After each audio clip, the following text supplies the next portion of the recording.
नमस्कार, माझं नाव सचिन नामदेव पवार, तालुका सासवड, जिल्हा पुणे.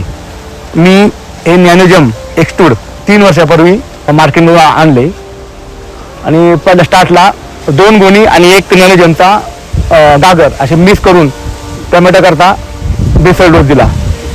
म्हणजे एका एकरामध्ये निम्म्याला हा डोस दिला आणि निम्म्याला 10-26 वापरलं फक्त. 2 गुणी 10-26 आणि 1 ग्रॅन्युल्स. तर त्याला असा रिझल्ट लागला की ज्या क्षेत्राला 10-26 फक्त दिले होते आणि हे नॅनोजम जे सेपरेट दुसरे दिले होते, तर त्याच्यामध्ये ह्याच्यामध्ये प्रत्येक तोऱ्याला 10 ते 15 कॅरेटचा फरक पडत होता.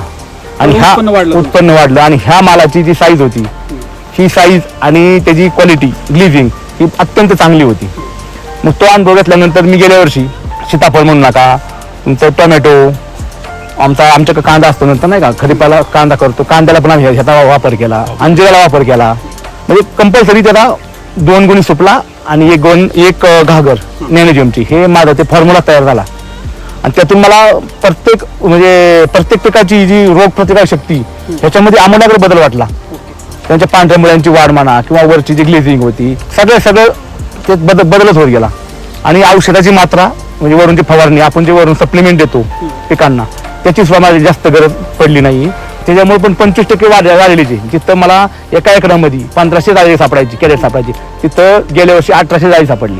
म्हणजे 300 कॅरेट 300 कॅरेट हे कंपल्सरी एका एकरामध्ये वाढलेले. त्यामुळे मी गेल्या वर्षी 52 गागरी वापरल्या, यंदा पण वापरतो आहेच आणि वापरणार आहेच. ओके, धन्यवाद.